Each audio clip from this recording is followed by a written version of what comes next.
Another kind of fun.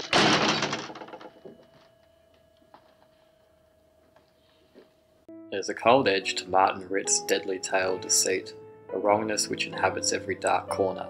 The Spy Who Came In From the Cold is a hard-edged and tragic thriller, an adaptation of John le Carrè's bestseller that is every bit as precise and ruthless as the book.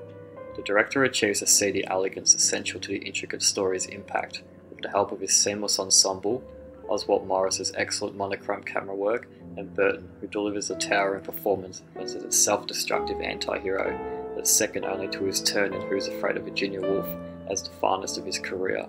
The film follows the eternal question of whether ends can justify means to a nightmarish conclusion. Here, awful means alter a virtuous ends. At the height of the Cold War, British spy Alec Leamas is nearly ready to retire, but first he has to take on one last dangerous assignment. Going deep undercover, he poses as a drunken, disgraced former MI5 agent in East Germany in order to gain information about colleagues who have been captured. When he himself is thrown in jail and interrogated, Leamas finds himself caught in a sinister labyrinth of plots and counterplots, unlike anything in his long career.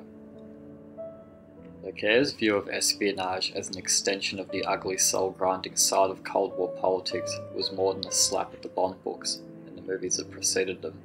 The glamorous, gadget-gimmicky espionage at times dismissed its humanity in favour for rose-coloured lenses in the world of spies. The Spy Who Came In From the Cold creates an atmosphere of anguish, fear and rage that intensifies each passing step. The sometimes cryptic, sometimes eloquent dialogue leaves viewers guessing the nature of conspiracy and how deep its roots are. What Edmund Wilson wrote about a Raymond Chandler novel applies to this movie. It is not simply a question here of a puzzle which has been put together, but a malaise conveyed to the reader, the horror of a hidden conspiracy. A common thread running through the narrative is that characters recognise from the start or come to learn that their actions have uneasy consequences. In Martin Ritt's film, the world of espionage is dirty and ruthless. It seems at any given moment someone is trying to gain the political upper hand. Cynical protocol wanes any sense of humanity. It's unnerving how disposable the characters are, or rather how anyone is fair game. Ritt hired three key talents: Burton, Claire Bloom, and cinematographer Oswald Morris, who had previously worked together on Look Back in Anger, directed by Tony Richardson. Burton embodies Leamas with rueful conviction.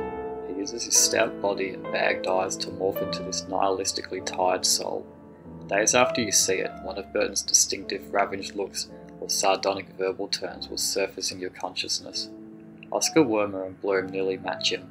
Werner brings refreshing jointiness and a whip-like brilliance to the role of an East German Jewish intelligence officer named Fiedler. Bloom exudes both naivety and sensuality as Leamas' British communist lover, Anne Perry.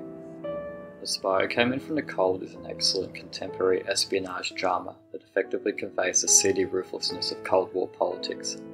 East-West espionage agents are living in a world of their own, apart from the day-to-day existence of the millions who they are serving.